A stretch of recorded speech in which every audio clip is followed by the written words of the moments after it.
que le hemos denominado el misterio de las 12 puertas, ¿verdad? Ya estamos estudiando una por una cada puerta que fue restaurada.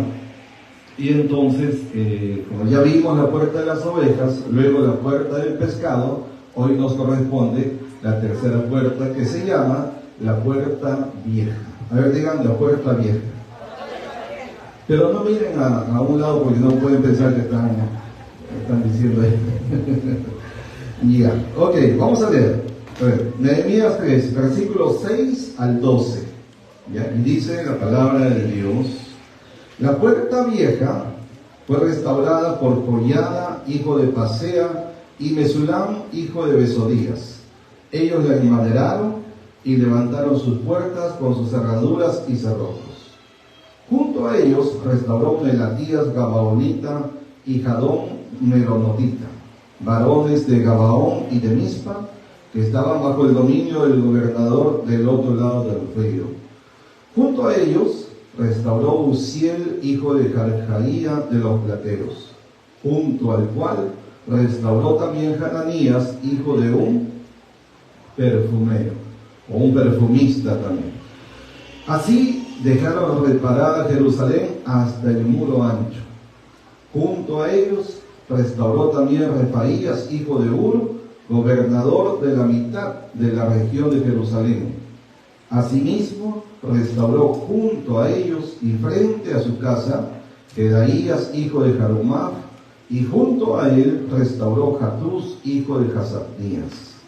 Malquías, hijo de Harim, y Jasub, hijo de Pahat Moab, restauraron otro tramo y la torre de los hornos.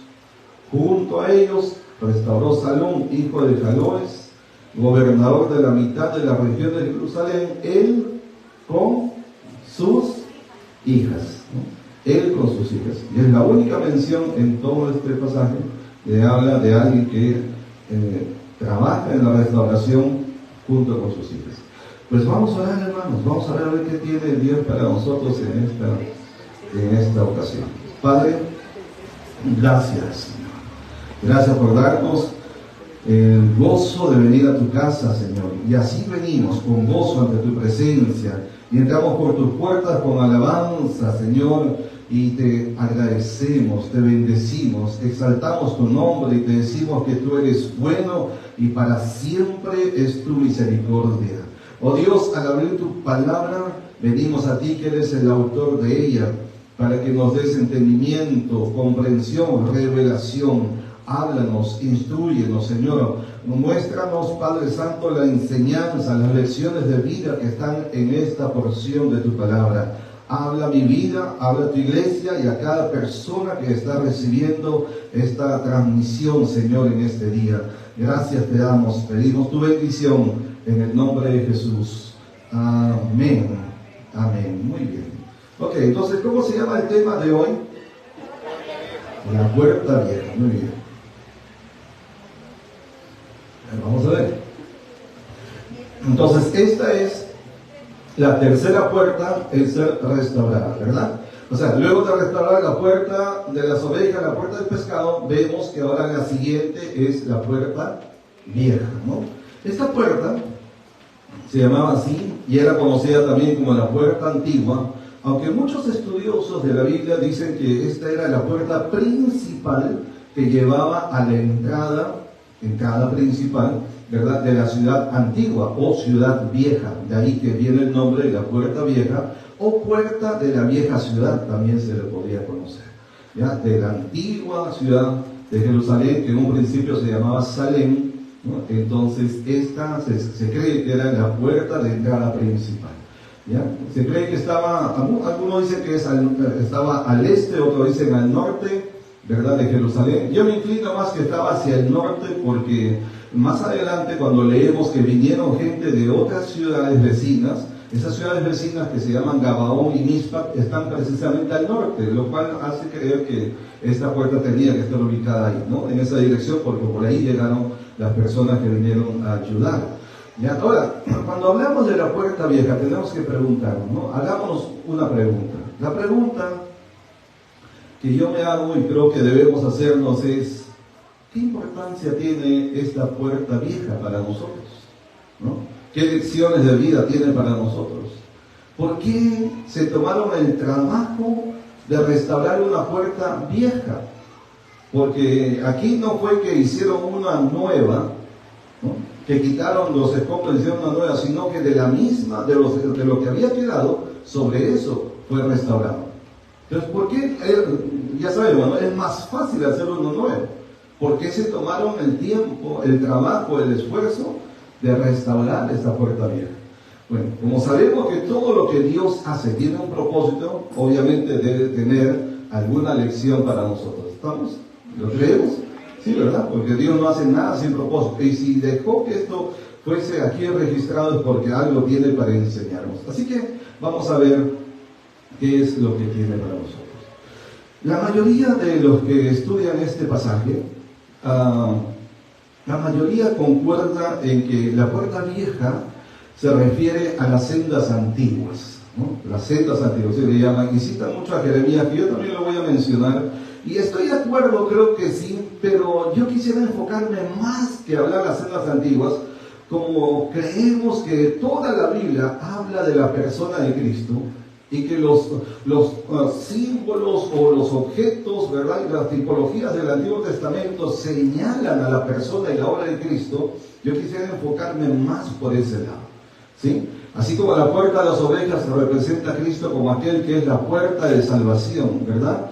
Y entonces es el primer paso en el cual una persona vuelve su corazón a Dios, nace de nuevo, seguro, entonces llega a ser un hijo de Dios, ¿no? Y a partir de ahí pues viene un caminar con el Señor. Después de ser un hijo, después de ser llamado para estar con Dios, el siguiente paso es servirle, ¿correcto? ¿Sí? Y por eso la puerta del pescado nos habla de ese llamado del Señor, que el Señor nos da ese llamamiento para servirle como pescadores de hombres, ¿verdad?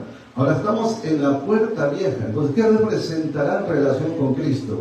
Para mí, yo veo esta puerta como que es una representación de Cristo como la palabra de Dios. En la Biblia dice que Cristo es el verbo, ¿cierto? En el principio era el verbo es la palabra, ¿ya? Y con la palabra Dios creó todo lo que ven nuestros ojos y lo que no vemos también, de la nada. En el principio creó Dios. ¿Cómo lo creó? Con su palabra. Y la palabra en el Antiguo Testamento es la segunda persona de la Trinidad. Es Cristo. Aquel que en el Nuevo Testamento viene y a imagen y semejanza nuestra, es decir, toma la forma humana, quiero decir, ¿verdad? Entonces, ese Jesús que lo vemos en el Nuevo Testamento, en el Antiguo Testamento no tenía una forma, porque recuerden que Dios es espíritu, ¿no? Entonces el Antiguo Testamento es la palabra viviente, la palabra de vida, la palabra creativa, la palabra que cuando Dios la expresa, produce, crea, ¿no? Hace algo. ¿Me voy explicando? ¿Sí? ¿Ya me entienden?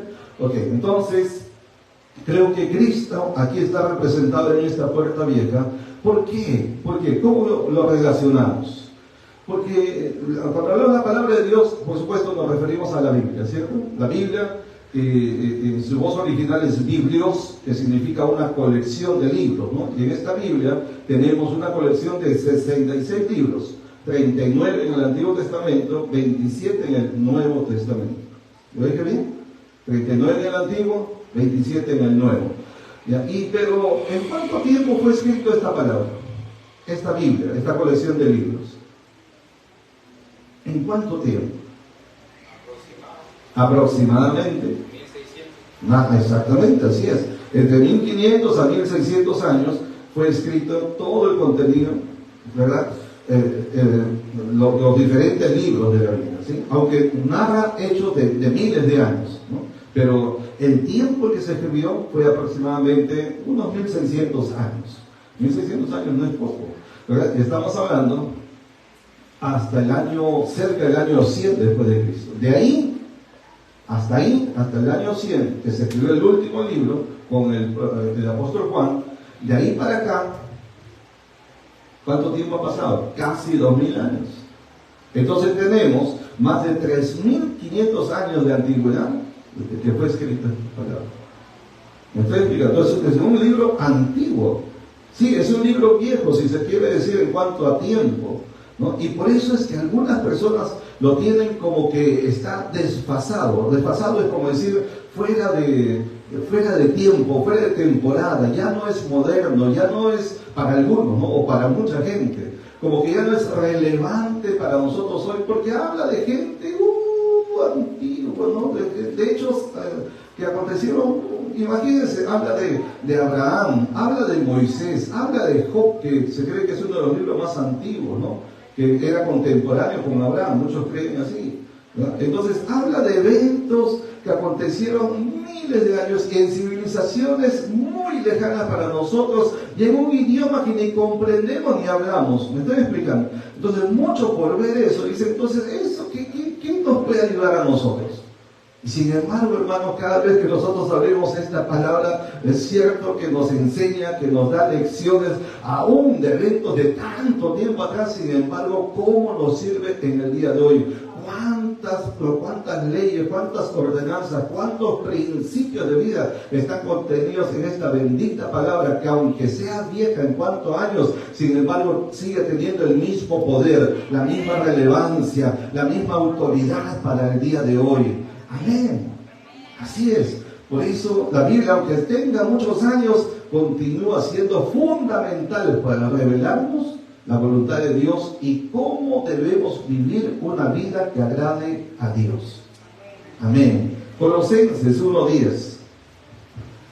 Colosenses 1:10 dice, para que andéis como es digno del Señor, agradándole en todo, llevando fruto en toda buena obra y creciendo en el conocimiento, para que conozcamos cómo debemos andar como es digno del Señor.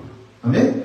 Ya, entonces, por eso la palabra es relevante. Dice, sécase la hierba, marchítase la flor, mas la palabra de Dios nuestro permanece para siempre. Amén. Y como Cristo en la palabra, la Biblia dice de Cristo en Hebreos 12:8, que dice que Jesucristo es el mismo ayer y hoy y siempre. Amén. Por eso la palabra es siempre viva, siempre actual. Lo que aconteció antes, el consejo de Dios, ¿verdad? Las leyes de Dios, los principios de vida que Dios ha establecido en esta bendita palabra son importantes, son actuales, tanto en ese tiempo como para nosotros hoy. No tenemos ninguna duda de eso, ¿ya? Aunque hay gente que cree que no, ¿verdad? Yo un día estaba por ahí en algún lugar que no me acuerdo dónde fue, pero vi un señor anciano realmente, trabajando. Y uno se pone a pensar cómo un anciano tiene que estar trabajando. Era un hombre que estaba vendiendo en la calle, ¿no? Y se le notaba fuerte y cargaba unas canastas y todo, ¿no? Y caminando ofrecía sus productos. Y entre eso que uno hace una conversación, yo digo, pero ¿cómo usted siendo anciano está trabajando todavía, no? ¿Y sabe qué me dijo? No quieren saber, ¿no? ¿O sí quieren saber? ¿Cuándo quieren saber? Ahora. Sí, yo sé qué quiere. Me mira serio. No sé si estaba molesto o no, porque le dije anciano. No, viejito, le digo, no con cariño, ¿no? Usted está viejito, ¿no? Como quien dice, debería estar descansando. ¿Sabe qué me dijo? Así mirándome en serio, me mira y me dice, viejo es el mar y todavía se mueve. Ya, es un dicho conocido, pero él lo dijo con tanta gracia que ya me sonreí, ¿no? Y bueno, ya. Pero la Biblia tiene tantos años, miles de años que fue escrito, y sigue siendo relevante, sigue siendo útil, para que sepamos cómo es digno, cómo debemos andar como es digno del Señor. ¿Ya? Así que bueno, también hay otros que prefieren ignorarla, ¿no? Y prefieren ignorarla, ¿no? Porque no creen que tienen ninguna utilidad. Hasta el mismo Papa, el actual, el argentino, ¿no? O sea, don Panchito se ha atrevido a hablar de la Biblia como algo anacrónico, que tiene cosas que ya no sirven para el día de hoy.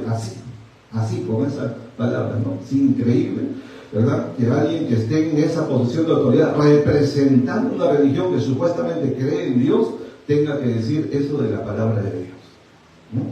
Increíble, ¿no? Pero bueno,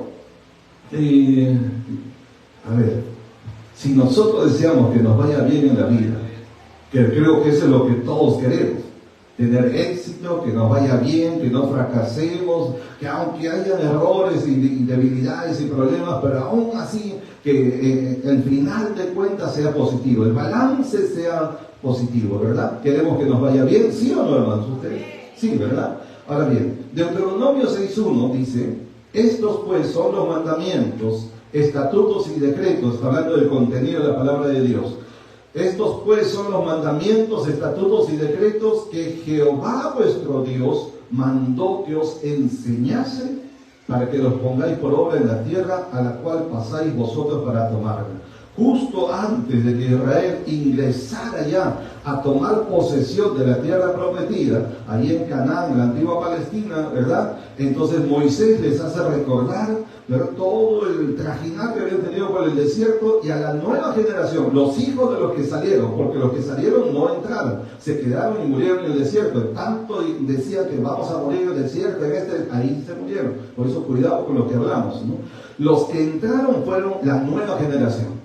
Los chiquillos que nacieron ahí, crecieron y ahora ya eran muchachos. Ahora estos hombres van a entrar y Moisés les advierte, Moisés les habla, Moisés, ¿verdad?, les amonesta, le dice que tienen que recordar de obedecer las leyes, las ordenanzas de Dios, porque además si lo hacen así, eso va a asegurar su bendición. Mire, el versículo 3 dice: oye pues, oh Israel, y cuida de ponerlos por obra, para que te vaya bien en la tierra que fluye leche y miel. Entonces, según este pasaje, ¿cuándo es que aseguramos que nos va a ir bien en la tierra? Cuando ponemos por obra, cuando obedecemos la palabra. Dígale, a ver, suavecito nomás, a ver, está cerca de usted, dígale: si obedeces, te va a ir bien. Dígale, te conviene, dígale. Ya. Ok, entonces, a ver, esta Biblia, ¿no?, esta palabra, como digo, la puerta vieja prefigura para mí más a Cristo, ¿no? Cristo es la palabra. Entonces, en esta palabra, digamos, simbolizada en la puerta vieja, representa principios de vida que debemos mantener. Ahora sí, vamos a leer Jeremías 6:16, que muchos lo usan, ¿no? Muchos lo usan. Yo lo voy a leer en una traducción que se llama la Nueva Traducción Viviente, ¿ya? Y usted puede acompañarme ahí con su Biblia en la Reina Valera si gusta. Pero en la traducción, o llamada así, la Nueva Traducción Viviente, dice Jeremías 6:16: esto dice el Señor: deténganse en el cruce y miren a su alrededor. Pregunten por el camino antiguo, el camino justo, y anden en él. Vayan por esa senda y encontrarán descanso para el alma. Pero ustedes responden, está hablando al pueblo en ese tiempo, ¿no? Pero ustedes responden: no, ese no es el camino que queremos. Ahora lo leo en la Reina Valera. Dice: así dijo Jehová: paraos en los caminos y mirad y preguntad por las sendas antiguas cuál sea el buen camino, y andad por él, y hallaréis descanso para vuestra alma. ¿Se acuerdan que el Señor Jesús pronunció estas palabras? Citando este versículo aquí, ¿no? Venid a mí y hallaréis descanso para vuestras almas. Todos los que estén cansados y trabajados, ¿no? Ya, entonces, aquí está. Mas dijeron: no andaremos. O sea, la gente dijo: no queremos. ¿Qué estaba diciendo? Pregunten por las sendas antiguas. ¿Qué son las sendas antiguas para nosotros, no? Las sendas antiguas, o sea, lo antiguo. La gente quiere vivir en lo moderno, en lo nuevo, en nuevas cosas, lo que viene recién, ¿verdad? Entonces, pero lo viejo como que se deja a un lado, se hace a un lado, ¿no? Entonces, como que cuando se habla de algo viejo es algo anticuado, algo antiquísimo, de época de los dinosaurios, anacrónico, algo que ya no tiene mucha utilidad, ya no sirve, muy pasado de moda y cosas como esas, ¿cierto? Como que hablar de algo que es viejo, no, ya estamos en otro tiempo, ¿verdad? Sin embargo, la Biblia tiene principios de vida que nos van a servir siempre. A ver, ¿qué son las sendas antiguas? ¿Cómo podemos expresar las sendas antiguas en palabras más sencillas, más comprensibles? ¿Cómo podemos decirlas? Para mí, las sendas antiguas tienen que ver, por un lado, vinculado con la práctica de los valores morales, digamos, las virtudes espirituales que no debemos dejar de practicar. Por ejemplo, digamos, el temor a Dios, la reverencia a Dios. Cuando se viene al templo hay que mantener esa reverencia en la casa de Dios. Digan amén.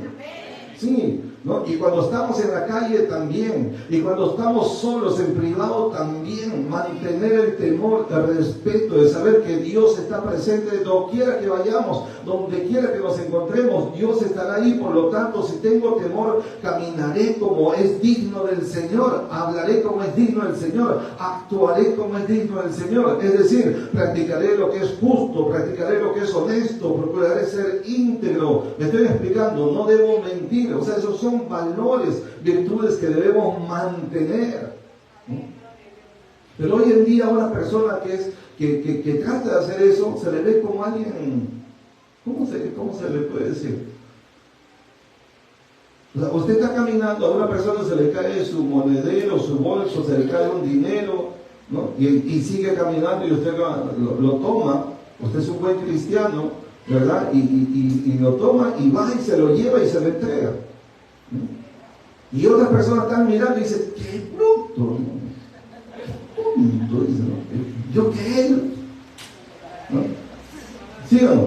Pero para nosotros eso es lo que debemos hacer, porque tememos a Dios, porque tenemos principios que la palabra de Dios nos enseña. Me estoy explicando. Pero para la gente del mundo, no, eso no puede pasar, ¿no? O sea, y no es que buscamos una recompensa, ¿no? Hace años atrás, aquí al frente, hacia el otro lado de la calle, cruzando el tren, la vía del tren, había un local donde la gente tomaba licor, ¿no? Y me acuerdo que un día, pasando por ahí por la puerta, un hombre había salido a hablar por teléfono y seguro no se dio cuenta, de hecho, y se le cae la billetera, una billetera gorda, así bien gorda, y gorda ya sabe lo que tiene de gordo, ¿no? Y yo me doy cuenta, lo levanto, y yo sé que es de esa persona, y me acerco. El hombre, un hombre soberbio, malcriado, y estaba borracho, pero tomado, por lo menos estaba bien bebido. Y le voy a decir, ¿no? Y el hombre de frente, lo que quieres, ¿qué haces acá? Y yo era un muchacho, ¿no? Y volví a insistir y no me dejó hablar, y así todo, pero grosero, malcriado. ¿Y usted qué hizo? Por tercera vez le insistí y tampoco, no me dejó ni explicarle que era su billetera. Y como quiere, si no quiere, de repente no es la voluntad de Dios.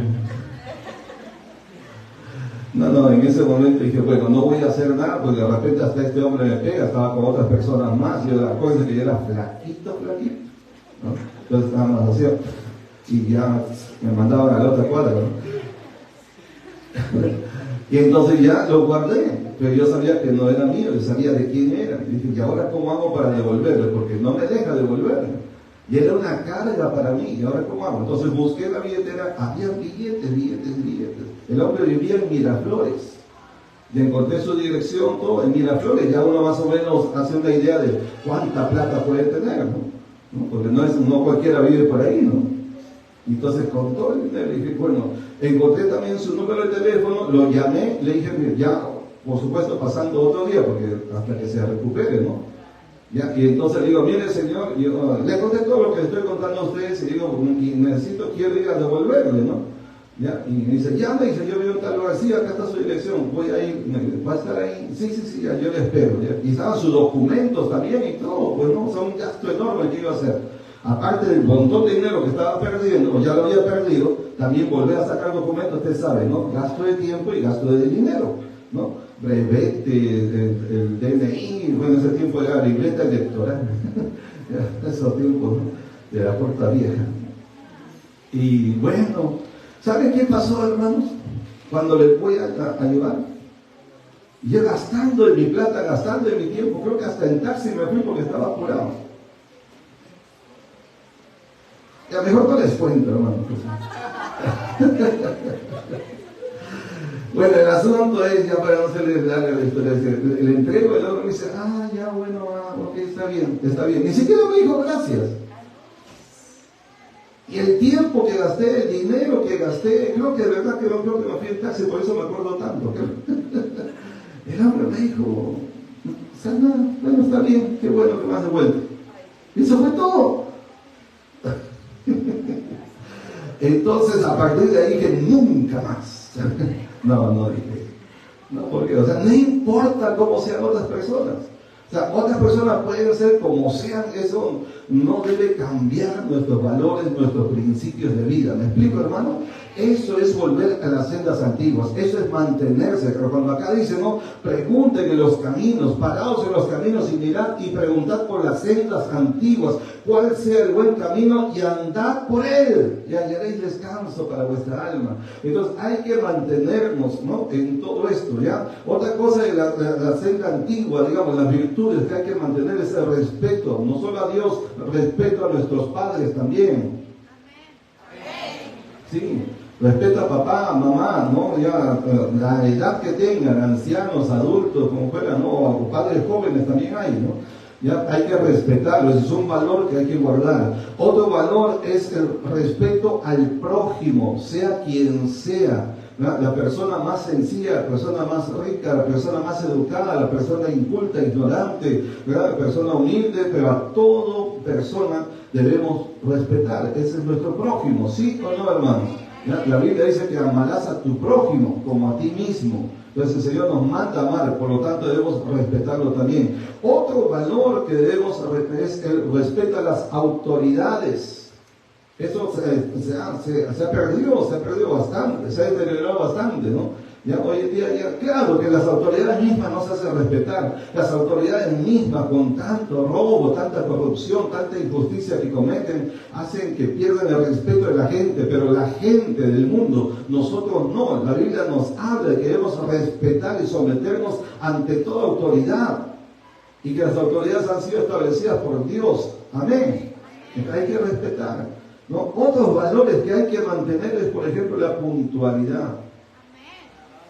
Un amén y medio.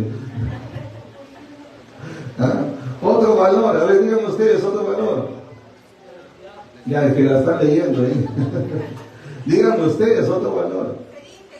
Ser íntegro. Otro valor.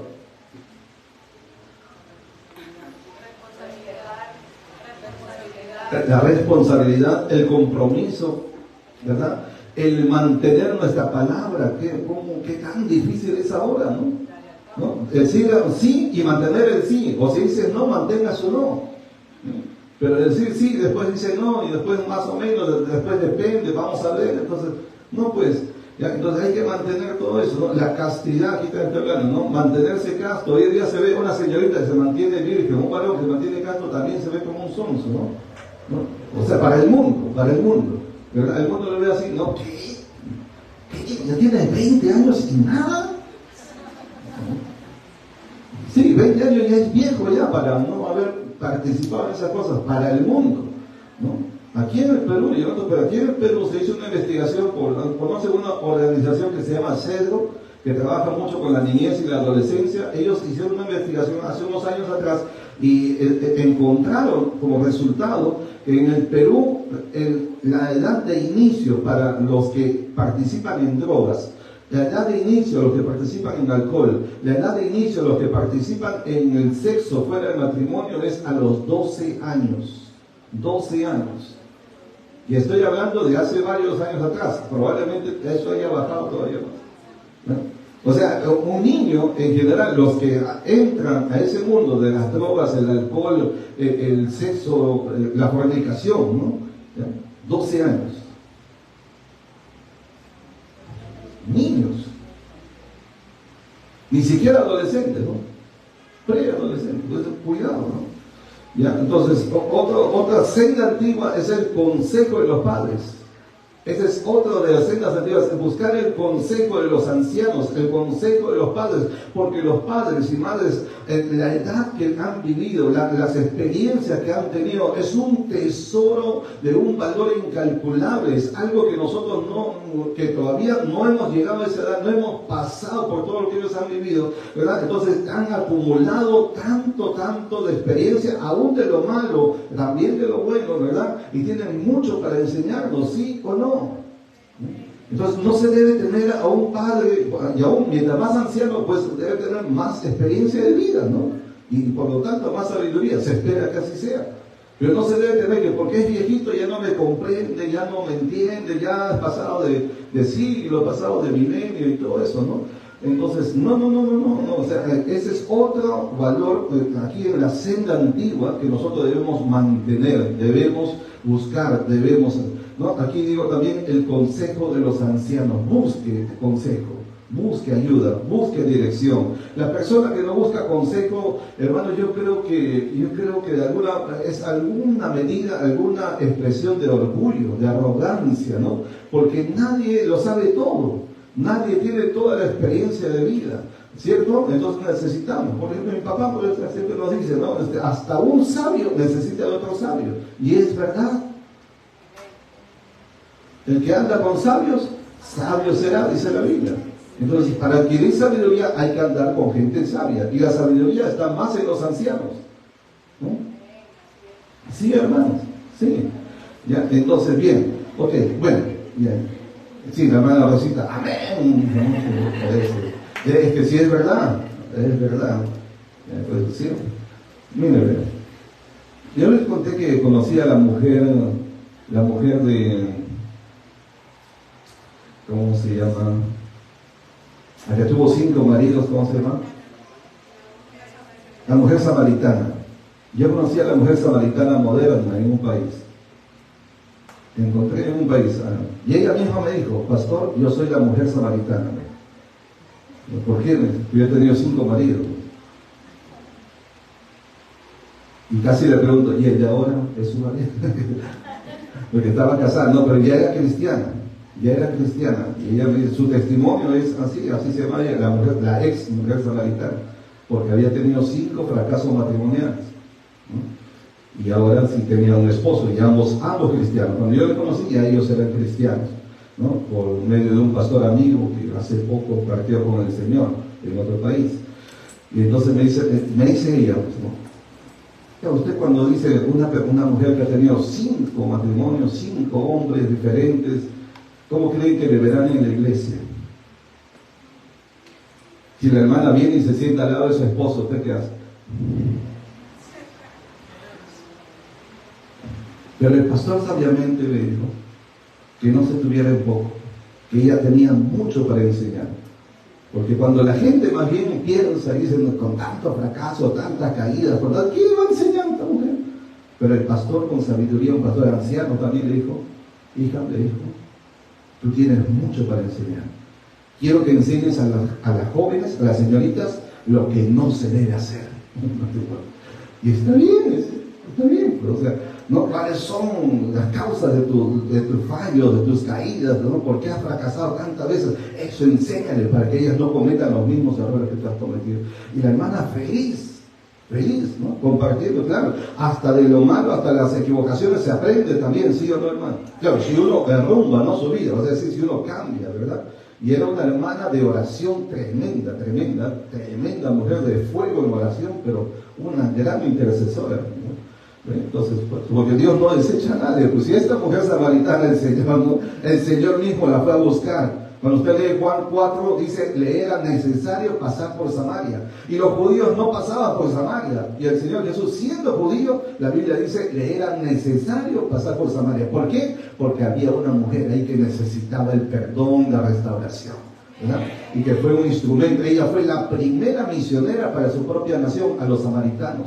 Ella fue la que llegó ahí y le dijo, mire, he encontrado a uno que me ha hecho toda mi vida, ¿no será este el Mesías? De inmediato se convirtió en una misionera predicando acerca de Cristo, y mucha gente vino a los pies de Cristo, o sea, se convirtió, creyeron en él por el testimonio de esta mujer, ¿no? O sea, nadie es desechable, nadie es desechado, ¿verdad?, a causa de sus errores, si se convierte, si se arrepiente de corazón.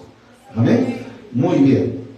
Ok, pasemos al siguiente punto. Ahora veamos quiénes restauraron esta puerta. ¿Quiénes son los que trabajaron en restaurar esta puerta? ¿Ya? Y en todo el pasaje que hemos leído, solamente un versículo habla de los que restauraron la puerta. Los otros versículos hablan de los que a continuación del portón o el portal, ¿verdad?, estaban los muros. Entonces los demás estuvieron trabajando en reedificar, restaurar los muros. Pero los que restauraron la puerta vieja fueron dos personas. ¿Quiénes fueron?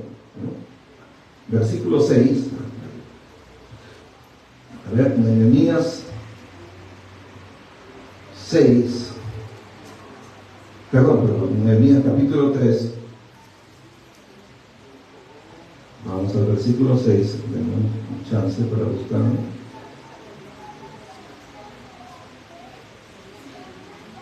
Ahora sí. Dice: la puerta vieja fue restaurada por Joiada, hijo de Pasea, y Mesulam, hijo de Besodías. Ellos la enmaderaron y levantaron sus puertas con sus cerrojos, con sus cerraduras y cerrojos. Entonces fue restaurada por dos varones. ¿Cómo se llamaban? Uno se llamaba Joiada y el otro Mesulam. Pero la semana pasada, bueno, en el número 2 hablamos de Mesulam también, ¿no? Este es otro Mesulam, no es el mismo. Ya, es otro. Ahora, el nombre Joiada, el primer varón que se menciona aquí, su nombre significa el Señor conoce o Jehová ha conocido. ¿Qué significado tiene su nombre? El Señor conoce o Jehová ha conocido. Muy bien.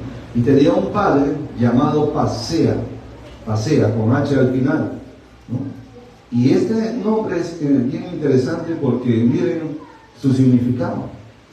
El significado del nombre del papá de Joiada significa cojo, paralítico, lisiado. Es decir, no puede andar normalmente, digamos, ¿no? Recto. Pero hay unos datos interesantes que yo estaba buscando, revisando, investigando, inquiriendo, indagando, profundizando, estudiando, todo esto, ¿no?, relacionando los otros libros, los otros versículos y todo. Encontramos que este varón Pasea era de la familia de los netineos. Yo no sé si ustedes se acordarán, en algún momento atrás, hace un tiempo les hablé de los netineos. Vamos a refrescar la memoria un poquito. Los netineos eran los sirvientes del templo, los servidores del templo, no eran los levitas. ¿Ya? Recuerden, los sacerdotes tenían a los levitas como ayudantes, ¿cierto? Los levitas eran los servidores que ayudaban a los sacerdotes. Pero posteriormente, ¿verdad?, a raíz de un hecho histórico en el tiempo de Josué, entonces se establece a un grupo de personas de una comunidad, que ya luego les voy a decir, ¿verdad? Les digo, bueno, los gabaonitas fueron los que comenzaron ahí, y se establecen como los servidores de los servidores. Los sacerdotes tienen a los levitas sirven a los sacerdotes, pero posteriormente los levitas, que ya eran ayudantes, servidores, a ellos se les fue asignado los netineos, para que los netineos sean los ayudantes de los levitas, que eran ayudantes o servidores de los sacerdotes. ¿Me expliqué bien? ¿Se comprendió? Ya. Ok, entonces, aquí por ejemplo en Esdras 8:20 dice: y de los sirvientes del templo, esa es la palabra netineos, y de los sirvientes del templo, a quienes David con los príncipes puso para el ministerio de los levitas. Aquí está hablando del grupo de netineos que volvieron también después de los que fueron llevados cautivos, ¿no? Y vuelven para trabajar, para reedificar y servir ahí en el templo, ¿ya? Esa palabra netineo significa dados, significa apartados, o sea, fueron dedicados para servir en el templo, ¿sí? Pero no como los levitas, sino como ayudantes de los levitas. ¿Ya? Y el trabajo de ellos era el trabajo más sencillo, el trabajo más humilde, el trabajo que quizás nadie quisiera hacer, el trabajo para el cual prefieren contratar a otras personas, y eso es un fenómeno que pasa en varios países, ¿no? En Estados Unidos hay un montón de inmigrantes, especialmente mexicanos, millones y millones de mexicanos, y que hacen lo que los gringos no quieren hacer. En Europa igual, ¿no? Van latinos, van africanos, van asiáticos. ¿Qué hacen? Lo que los gringos europeos no quieren hacer. Aquí en América también, ¿no? Ahí en Centroamérica, Costa Rica, ¿no? Y ahí me están escuchando, un saludo. Pero es una realidad que todos saben, ¿no? Entonces los ticos o los costarricenses contratan a gente de otras naciones vecinas para que hagan lo que ellos no quieren hacer. Y aquí en el Perú, como que por ahí está saliendo ese fenómeno también, Entonces, como cobran más barato algunos extranjeros que están por acá, ¿no? Y les mandan a hacer lo que ahora ya no quieren hacer, que antes comúnmente lo hacían normalmente, pero como hay otros que lo pueden hacer y cuesta más barato su mano de obra, entonces que ellos lo hagan, ¿no?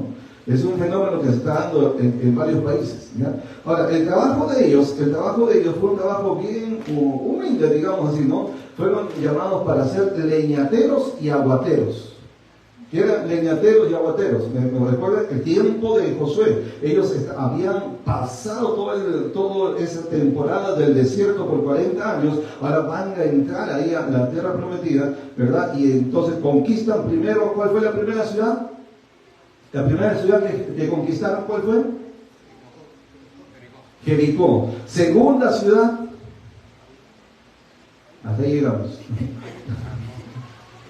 Después de la gran hazaña, de la gran conquista de Jericó, la segunda ciudad conquistada fue la ciudad de Jai, con H, ya, H-A-I, ¿no? La ciudad de Jai, ¿ya? Y después de ahí, entonces tenían que subir, ¿no? Hacia el norte, y entre esas ciudades que venían en camino estaba Gabaón, de ahí vienen los Gabaonitas, ahí cerca está Mizpa también y otras ciudades más, ¿ya? Y entonces los Gabaonitas, ellos fueron muy astutos, porque cuando ellos oyeron de cómo Dios les había dado una gran victoria contra Jericó, ¿no? Jericó es una tremenda ciudad amurallada. Ya todos sabemos la historia de cómo fue Jericó y cómo Dios hizo caer esos muros, que se dice que había un doble muro, ¿no? Un muro para adelante, y otro, o sea, exterior y un muro interior, y todo fue derrumbado por el poder de Dios. No fue el grito de los hombres, fue el poder de Dios que derrumbó esos muros.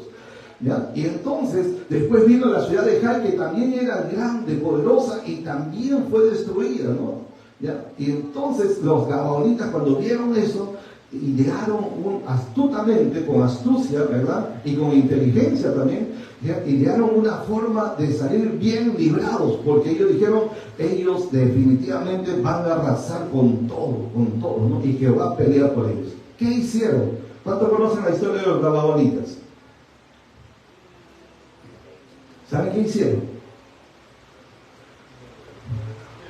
Tomaron pan, pero pan añejo, pan viejo, pan de esos duros que tenían hasta moho, estaban enmohecidos, ¿no?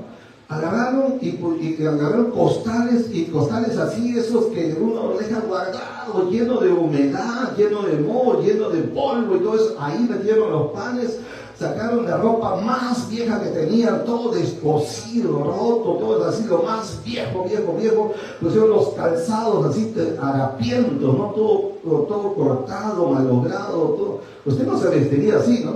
Pero los gabaonitas hicieron eso, ¿verdad? Y se montaron y fueron como, enviaron una embajada de paz.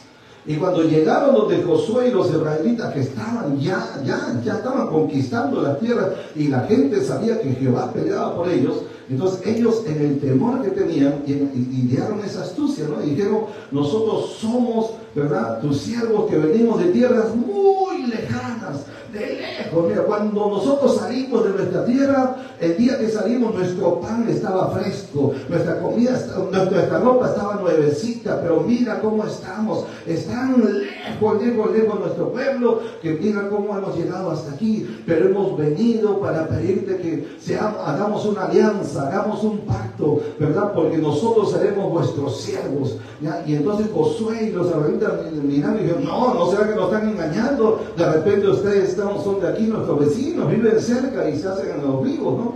Entonces, y ellos dijeron, no, mira nuestro pan, ven, mira, toca el pan, mira cómo está. Y cuando ellos vieron el pan, es cierto, miraron su vestido, es cierto, los zapatos, las sandalias, oh, es cierto, estos vienen de muy lejos. ¿Sabe qué dice el texto? El texto dice, pero no consultaron a Jehová, e hicieron pacto con los gabaonitas.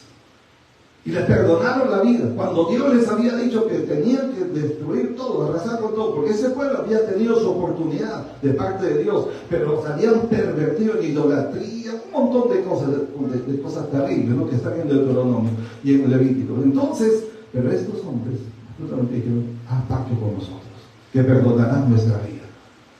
Y una vez que hicieron alianza con ellos, a los pocos días, pasan 2-3 días, y ellos se dan cuenta que ellos vivían bien cerquita. ¿Saben a qué distancia está Gabaón? que hoy en día tiene otro nombre ahí en Israel, a 15 minutos. A 15 minutos de donde estaban Josué y el pueblo y el ejército de Israel. Pero ¿cómo se habían vestido? ¿Cómo habían hecho aparecer? Como que venían de cientos o miles de kilómetros. Astucia de ellos. Y cuando los israelitas se dieron cuenta, quisieron matarlo, pero Josué dijo, no podemos hacer eso porque hemos empeñado nuestra palabra, ¿no? Y el nombre de Dios está de por medio, ¿no? Y entonces les perdonaron la vida. Pero Josué le dijo, pero ustedes se van a dedicar para siempre, por todas sus generaciones, a este ser. Ahí es donde fueron asignados como netineos, ¿no? Para que ayudaran a ¿a quiénes? A los levitas. Muy bien, ¿ya? Ok, entonces a eso se dedican. Miren, Josué 9:21 dice, dijeron pues de ellos los príncipes, dejadlos vivir, y fueron constituidos leñadores y aguadores para toda la congregación, concediéndoles la vida según les habían prometido los príncipes. Versículo 27, y Josué los destinó aquel día a ser leñadores y aguadores para la congregación y para el altar de Jehová en el lugar que Jehová eligiese, lo que son hasta hoy. O sea, hasta el momento en que se escribió este libro, todavía ellos seguían así, porque así fueron declarados, para eso fueron establecidos, ¿no? ¿Ya? Entonces, hermanos, al conseguir leña en el desierto, conseguir agua en el desierto, no tuvo que hacer ninguna tarea fácil. ¿Sí? ¿Dónde encuentras agua? En el desierto. ¿Dónde encuentras leña? En el desierto. Pero ese era su trabajo. Porque el agua y la leña se dedicaban para los sacrificios y para, bueno, el servicio en el altar, ¿no? Pero bueno, ahora bien, ¿qué significado tiene para nosotros, hermanos? Porque este varón, el primer nombre que se menciona es Joiada, hijo de este varón Pasea, que era de los netineos. Entonces Joiada venía de esa descendencia de netineos, servidores, sirvientes se dice, ¿no? Sirvientes del templo, sirvientes de los siervos, de los levitas. ¿Qué nos enseña esto? Porque haciendo su trabajo era el trabajo más rústico, el más sencillo, el más humilde. Quizás ante los ojos de la gente el de menor valor, pero sin embargo aquí está registrado. Entonces, ¿qué quiere decir para nosotros? Que para Dios el trabajo de todos vale, tiene valor.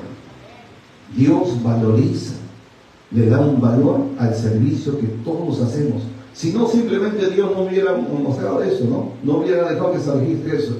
Pero el hecho de que aquí aparezca Joiada como uno de los que estuvieron restaurando, ¿verdad?, los pórticos, en este caso la Puerta Vieja, habla de que cómo Dios valora el trabajo de todos. Dios no solamente ve el trabajo de un pastor, de un misionero, de un evangelista, un apóstol, un maestro o un profeta. Dios ve el trabajo de cada persona, hasta en lo más sencillo, en lo más elemental, en aquello que ante los ojos de la gente, de las personas, quizás la gente no le da relevancia, quizás la gente no le da un mérito, ¿verdad?, a algunas cosas que se hacen. Pero hay cosas que son necesarias. Ni los sacerdotes ni los levitas podrían haber cumplido bien su trabajo si es que estos netineros no estuvieran haciendo el suyo. ¿Estoy explicando? ¿Verdad? Por eso, ¿no?, los pastores, los ministros de Dios, no podríamos hacer lo que hacemos si no tuviéramos también el concurso, el apoyo, el servicio de cada persona que Dios ha establecido en un lugar de la iglesia. Eso, cada uno es importante. Amén. Amén. ¿Ya? Así que, y por otro lado, la mención de Pasea, ¿se acuerdan que el nombre del papá de Joiada, Pasea, qué significa?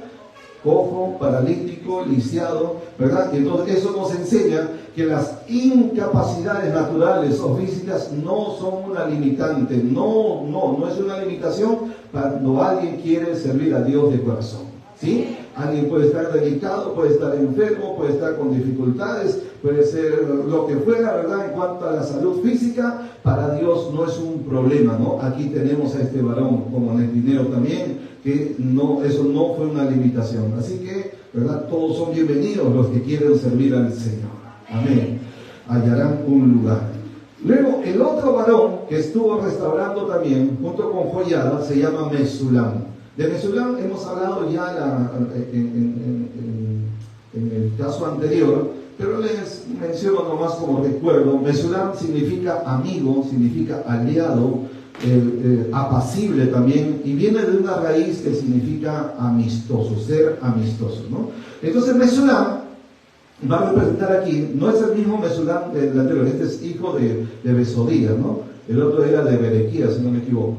Este Mesulam aquí representa a aquellos con quienes uno puede trabajar en paz, aquellos con los cuales da gusto trabajar, da gusto servir a su lado. ¿Conoce gente así? Gente que es, ¿verdad?, que tiene un corazón apacible, una sonrisa, un ánimo, un trato agradable. O sea, hay gente con las cuales uno dice, uy, yo quiero con esa persona, ¿no? Me da gusto, así como dice Gonzalo y Luca, ¿no? Ahí está, ¿eh? Una palmadita, ¿no? Qué gusto me da trabajar con mi hermanito, ¿no? O sea, sí, ¿no? Pero hay gente que es, o sea, alegre, dicharachera, feliz, o sea, qué sé yo, contagia su alegría, contagia su ánimo, ¿verdad? O simplemente aunque sean calladitos, pero son tranquilos, pues, ¿no? No es como el otro que dice, más ayuda, ¿cómo es? Calladito te ves más bonito, no sé, algo así, ¿no? A más ayuda el que no estorba, dice, ¿no? O sea, hay gente que a uno dice, no me pongas con este porque no. Pero hay gente como Mesulam, ¿no? Apacible, amistoso, ¿no? Una pura paz, y le dice, qué lindo, ¿no? Qué lindo es, ¿verdad? Qué lindo. Necesitamos gente como Mesulam también en la iglesia, ¿no? ¿Amén o no? Claro que sí, hermanos, son de gran ayuda en el ministerio. Bien, su nombre significa aliado, quiere decir que está al lado tuyo, pelea contigo, trabaja contigo, lucha por la misma causa, ¿verdad? A tu lado, está dispuesto, un aliado es alguien que está dispuesto a dar la vida, ¿no? En un propósito, unidos, ¿verdad? Entonces son aquellos que están listos para trabajar en unidad y en armonía. Y eso la palabra de Dios nos enseña, cuán hermoso, cuán agradable es habitar, aquí diríamos trabajar los hermanos juntos en armonía.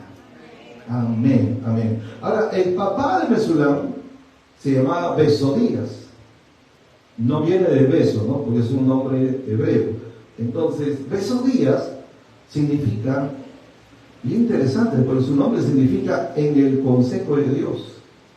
En el consejo de Dios también significa en la intimidad con Jehová.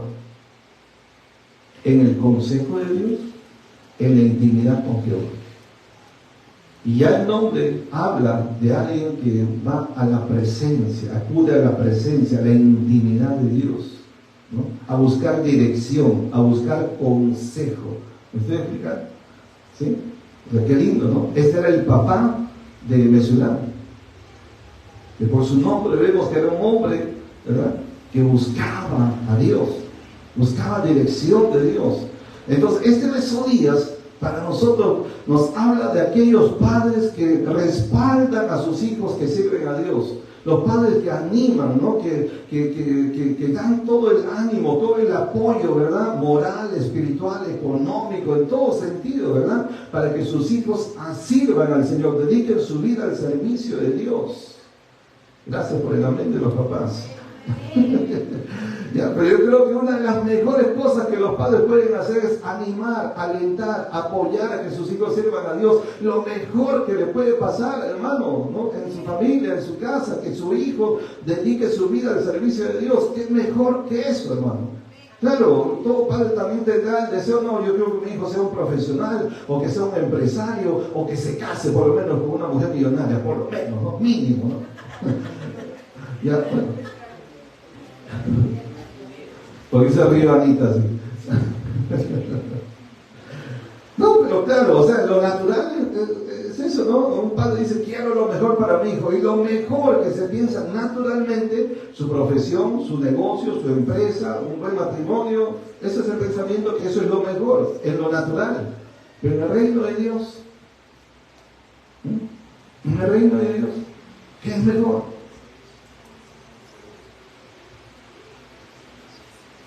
Les doy un caso de hace años atrás. Los misioneros en un pueblo de aquí en el norte del país tiempo de terrorismo. Recuerden que esos tiempos, así como el ejército hacía leva, ¿no? La leva es que llegaban y tomaban a los jóvenes, ¿verdad? Y los obligaban a entrar al servicio militar, ¿no? Obligados, así. También el terrorismo, Sendero Luminoso de MRTA también hacían leva.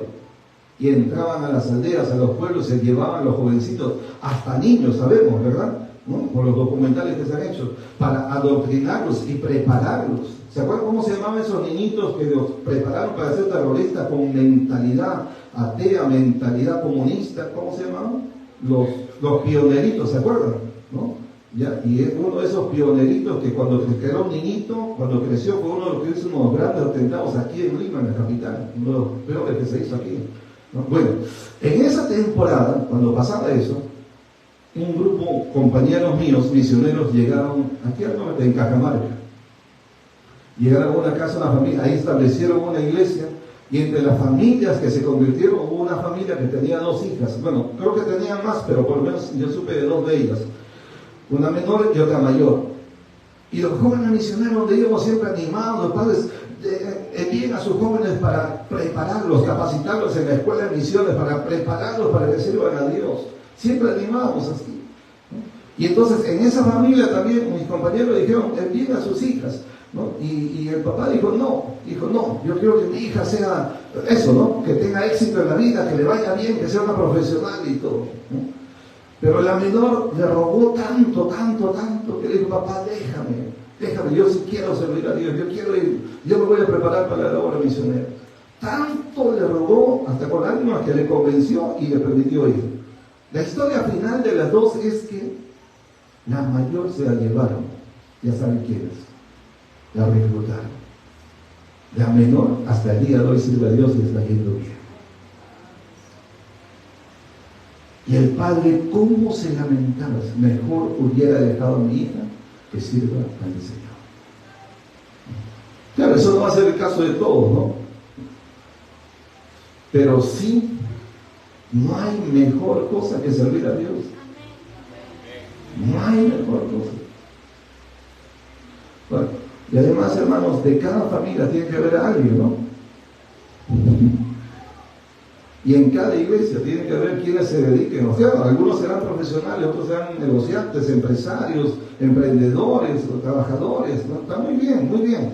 Pero en cada iglesia hay gente que Dios llama para él, para el servicio, para dedicarse al servicio de Dios, ¿no?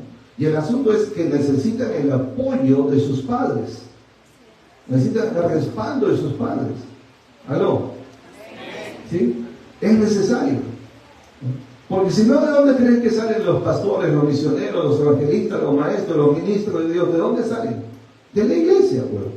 Quiere decir que de cada iglesia Dios llama a algunos. ¿No? En la iglesia de Antioquía había profeta, había maestro, pero el Espíritu Santo dice, separen a estos 2, a Bernabé y a Saulo. Los llama. Dios llama de cada iglesia, Dios llama en cada familia, ¿no? Para Él.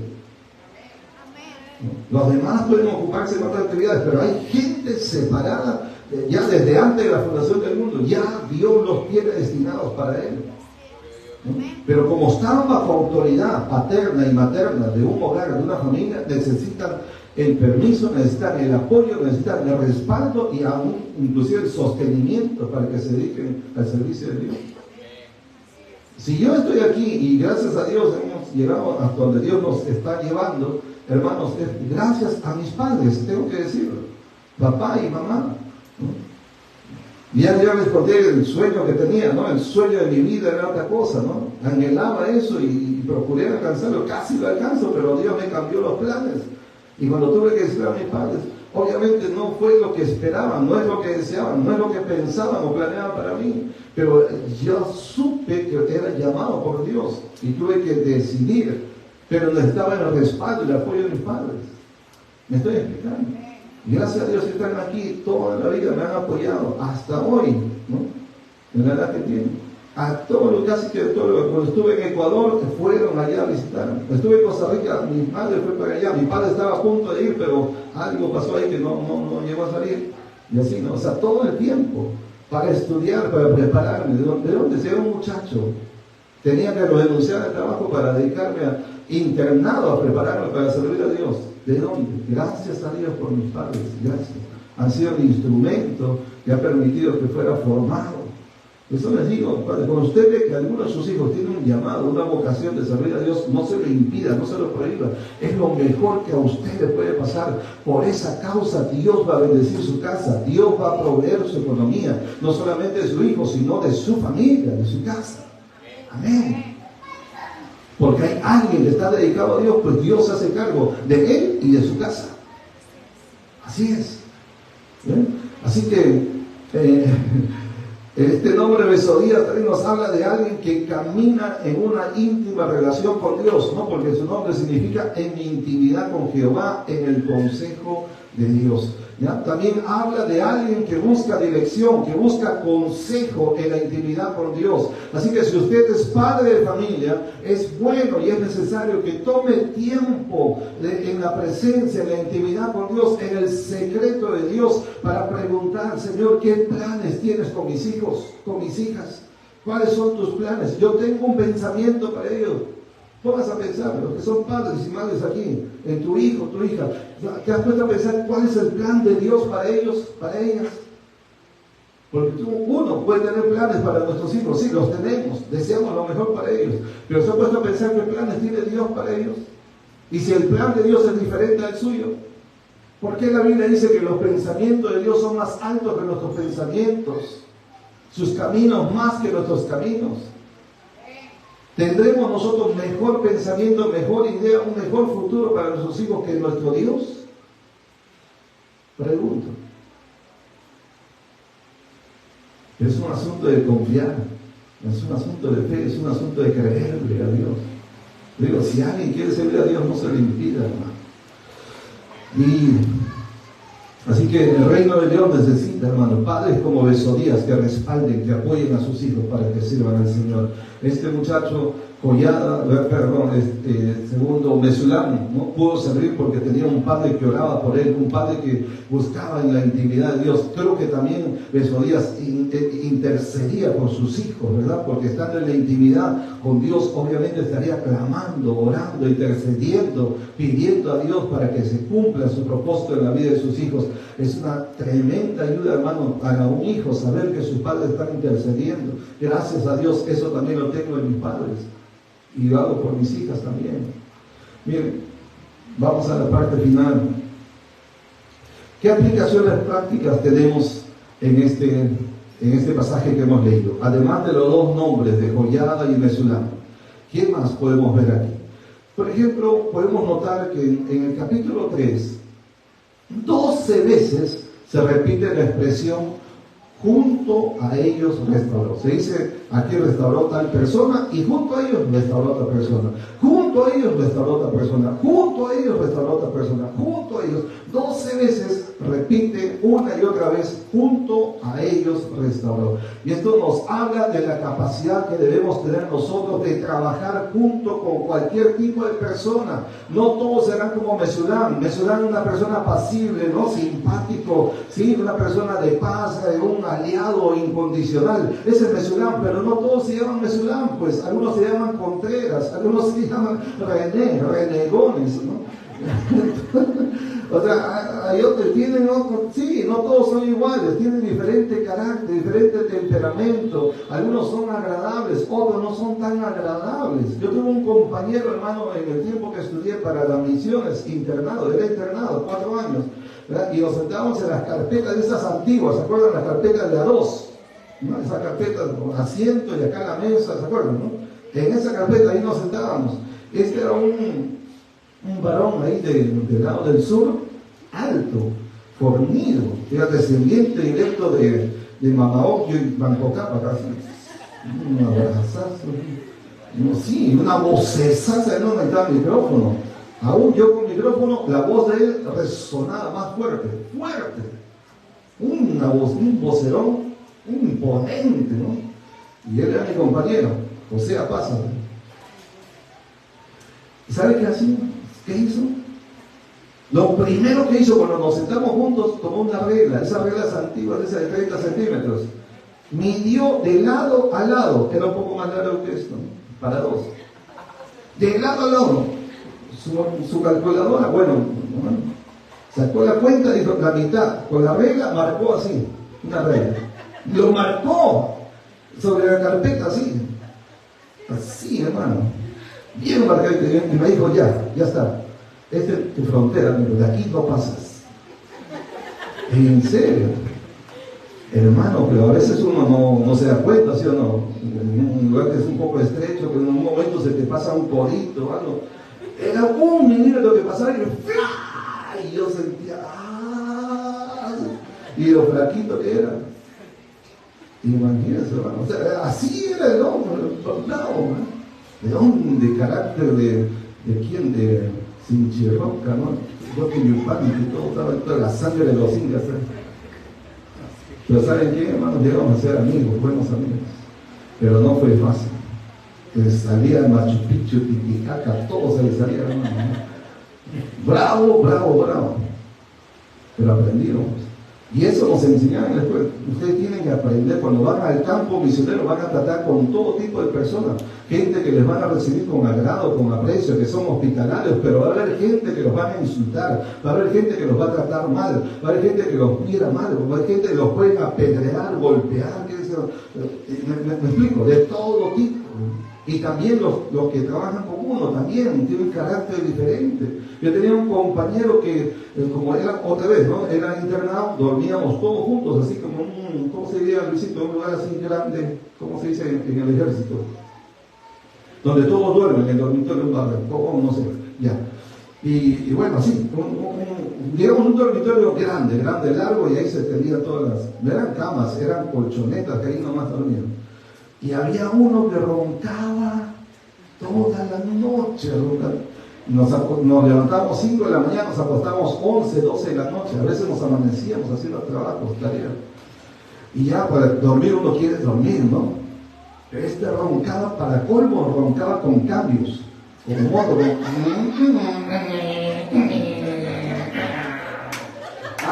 Su hermano, que no se podía dormir. Nadie dormía, era el único que dormía, todos despiertos, todos nos sentábamos, decían así, todos con el cabello, ¿qué hacemos con este? Hace un día, ¿saben? Mira, se lo voy a, estamos en público, pero bueno, ya pedí perdón a Dios, pero un día todos nos pusimos de acuerdo y agarramos nuestra manta, nuestra cobija, la brazada que decimos, que era una cadena, un friazo hace allá en invierno. Todos, digamos, cada uno nuestras, éramos como 20 en eso, digamos nuestra, ¿cómo se llama? Nuestra cobija encima de él, lo cubrimos y seguía, ¿no? La historia de la cobija se llevaba.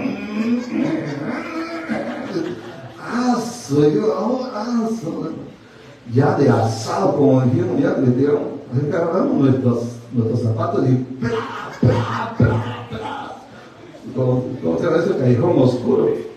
Todo. Santo remedio. Desde ahí nunca más volvió a roncar. No sé, se sanó, creo, de la roncadera.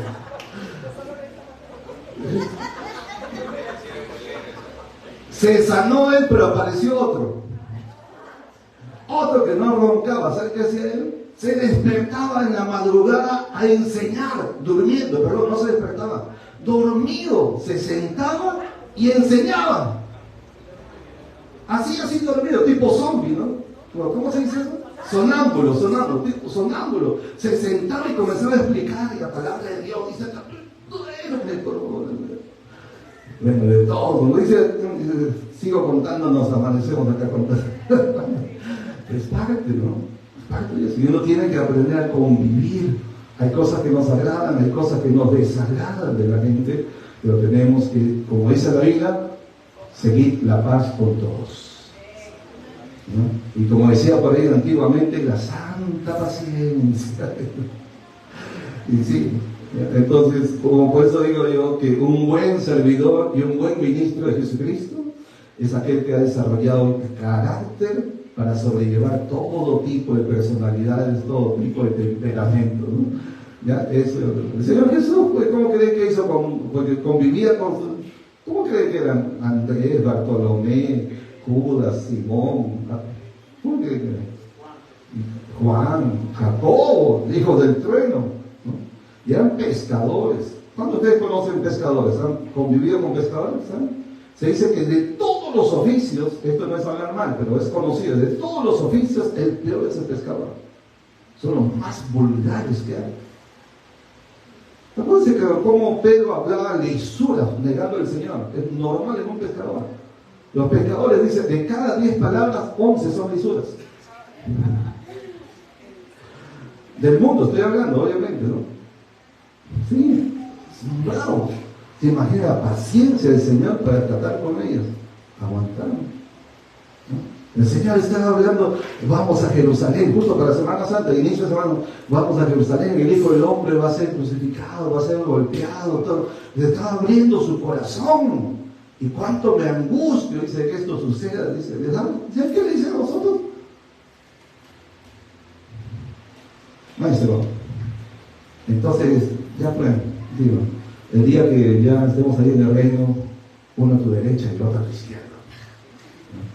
O sea, el Señor está hablando de que le van a golpear, le van a vituperar, lo van a atravesar, ¿no? ¿Y quiénes están preocupados en la mejor posición, la mejor ubicación el día que este tipo de gente, ¿no?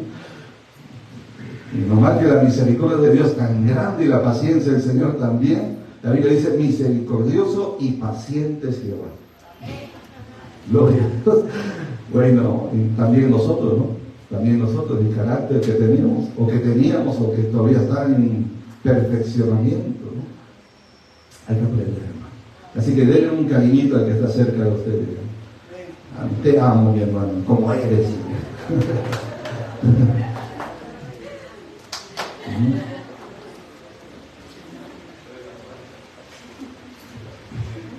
Otra cosa que encontramos aquí es que nuevamente acá se menciona, versículo 7, un grupo de personas que llegaron de otra ciudad, de otros lugares. Versículo 7 dice, junto a ellos restauró Melatías Gabaonitas, y son los Gabaones de Gabaón, y Jadón Meronotita, varones de Gabaón y de Mizpa, que estaban bajo el dominio del gobernador del otro lado del río, ¿verdad? Otra vez encontramos gente que viene de ciudades fuera de Jerusalén para ayudar en la reconstrucción de los muros. Por eso digo, demos gracias a Dios, ¿no? Por los ministros, por los ministerios que vienen a ayudarnos, así como también nosotros enviamos, ¿verdad? ¿Sí? También vamos para ayudar también en la obra del Señor, ¿sí? Siempre hay que darles la bienvenida, hay que ser hospitalarios con ellos, hay que ser considerados, hay que agradecer a Dios y a estos hombres y mujeres de Dios que vienen, ¿verdad? Dejando su casa, dejando su tierra, dejando sus comodidades que tienen, ¿no? Hay que valorar eso, hermano, ¿no? Lo están dejando por amor a Dios y por amor a la obra de Dios, a la iglesia del Señor. Hay que valorar mucho eso, ¿no? Por eso cada vez que venga un ministro o alguien, ustedes saben, tratémosle bien, ¿no? Demos lo mejor siempre, siempre, ¿ya? Hay que aprender a recibirlos con gratitud. Gabaón, dice que vinieron de dos lugares, ¿no? De Gabaón. Gabaón significa lugar de la colina o lugar elevado, ¿no? Era un lugar así, una colina elevada, más o menos unos 700 metros sobre, ¿verdad? Sobre el valle, ¿no? Y este lugar Gabaón, dice, fue conocida en los tiempos de Josué. Usted lee, por ejemplo, Josué 10:2 dice que era una gran ciudad y todos sus hombres eran fuertes, o sea, eran hombres de guerra, hombres valientes para la batalla, ¿no? Y era una gran ciudad, no era pequeña, no era sencilla, era una gran ciudad, así se le tenía. ¿Ya? Entonces, los gabaonitas representan aquí aquellos que viven en las alturas, ¿no? El Gabaón significa lugar elevado. Aquellos que viven en las alturas, que tienen la capacidad de ver lo que Dios está haciendo y toman decisiones sabias sobre la base de este conocimiento. ¿Se acuerdan que les conté de Gabaón, no? Que ellos se disfrazaron, se hicieron pasar como que venían de un lugar lejano. ¿Pero por qué? Porque ellos se enteraron, tomaron conocimiento que el Dios que peleaba por Israel era un Dios invencible, un Dios al cual no le podían hacer frente a su pueblo. Me estoy explicando. Cuando ellos conocieron eso, dijeron, entonces fueron inteligentes y dijeron, no, con ellos no vamos a pelear, aunque somos una gran ciudad y aunque no somos cobardes, somos gente de guerra. Dice que todos sus hombres eran fuertes y era una tremenda ciudad. Sin embargo, inteligentemente dijeron, no, mejor aliémonos con ellos, no peleemos porque Dios está con ellos, Jehová pelea por ellos. Es interesante, el gabaonita es aquel que se da cuenta lo que Dios está obrando, lo que Dios está haciendo y toma decisiones sobre la base de ese conocimiento. Amén. ¿Ya? Pues cuando usted vea a Dios actuando, Dios obrando, Dios moviéndose, Dios haciendo algo, entonces haga algo usted también, tome decisiones sobre eso, decisiones sabias. El otro lugar del cual vinieron es Mizpa. Mizpa significa atalaya, significa vigía, significa torre de vigilancia. Ya les expliqué antes, ¿no? La atalaya era primeramente eso, la torre del vigía, la torre desde donde se atalayaba, se vigilaba, ¿verdad? Entonces, los vigías, los atalayas, ya hemos dicho, ¿no? Representan las personas de intercesión, hombres y mujeres de oración intercesora. Aquí les doy un nuevo versículo, Isaías 21, versículo 6 al 8, dice así. Es Dios a través del profeta Isaías, porque el Señor me dijo así: ve, pon centinela, o sea, un atalaya, un vigía, un vigilante. Pon centinela que haga saber qué cosa. Lo que vea, ¿no? Entonces el vigía ve, el atalaya ve, observa, está vigilante, está observando y lo que ve, avisa. Y vio hombres montados, jinetes de 2 en 2, montados sobre asnos, montados sobre camellos, y miró más atentamente y gritó como un león: Señor, sobre la atalaya estoy yo, o sea, sobre la torre del vigía, estoy yo continuamente de día y las noches enteras sobre mi guarda. Esa es la gente de oración. No descansan de orar, no descansan de clamar. Están ahí en las alturas, están en lo alto de la torre, están observando, están vigilando, están delante de Dios, pero también mirando cómo se mueve también el enemigo, ¿no? Entonces están atalayando. Si ven que el enemigo hace algo, está planeando algo, está viniendo, entonces ellos avisan, ellos dan la voz, ¿verdad? Para que nos pongamos en pie de guerra, en pie de batalla. Por eso los intercesores son indispensables en toda iglesia, en todo ministerio, necesarios, porque ellos al estar en ese lugar de oración constante, siempre están sensibles a lo que está pasando en el mundo espiritual. Amén. Ahora bien, creo que la primera vez que aparece Mizpa en la Biblia, ¿verdad? Es mucho antes, en el primer libro de la Biblia, que es Génesis, ¿no? En Génesis, aquí no lo puse, ¿no? Pero les puedo mencionar. En Génesis se habla del momento cuando, ustedes se acuerdan de Jacob, hijo de Isaac, nieto de Abraham, ¿sí? Que había estado en tierra extraña con su suegro Labán y toda la historia de su esposa que le engañaron, todo ese asunto. Cuando ella vuelve con sus 2 mujeres y sus hijos, ¿verdad? Entonces Labán, su suegro, dice: ¿qué he hecho? ¿Cómo le he dejado irse? Y todo, ¿no? Y más que se había ido, que ya con Dios le había recompensado con bastante ganado, ¿verdad? ¿Ya? Entonces Labán va contra él, corre, ¿no? Y con gente armada, parece que ya lo quería matar, ¿no? Y entonces, pero Dios se le presenta y bueno, Dios interviene y detiene a Labán de lo que quería cometer. Entonces los dos conversan ahora, el suegro y el yerno, ¿verdad? Labán y Jacob. Y hacen un pacto, una alianza, un pacto de amistad, un pacto de paz entre ambos. Y al hacer ese pacto, levantan un majano, dice ahí la Biblia. Un majano es como una pila, una bruma de piedras, ya un grupo de piedras puestas una sobre otra, una sobre otra, una sobre otra. Y eso fue para que eso quedara como si fuese una columna, al ser no piedras pequeñas, sino montones de rocas, no piedras grandes. Entonces que eso iba a quedar permanentemente ahí como una señal, como un testimonio que atestiguara de que ellos habían hecho un pacto de paz entre ambos. De manera que ni Labán podía pasar de ahí para el otro lado para hacerle daño, ni tampoco Jacob podía pasar desde allá para este lado para hacerle daño. ¿Me estoy explicando? ¿Ya? Entonces eso. Y a ese lugar le llamaron Mizpa, ¿no? Le llamaron Mizpa. Y Mizpa, que significa atalaya, porque dijeron que Jehová atalaye entre nosotros dos. Es decir, que Jehová vigile, que Jehová vea, ¿verdad? Si nosotros cumplimos o también transgredimos este pacto, esta alianza de paz que estamos haciendo. ¿Sí? Entonces, bien. Entonces, Mizpa ¿verdad? Representa también a aquellos que son cumplidores de promesas, gente de pacto, gente que cumple su promesa, gente que cumple lo que ha prometido. ¿Cuántos pueden decir amén a eso?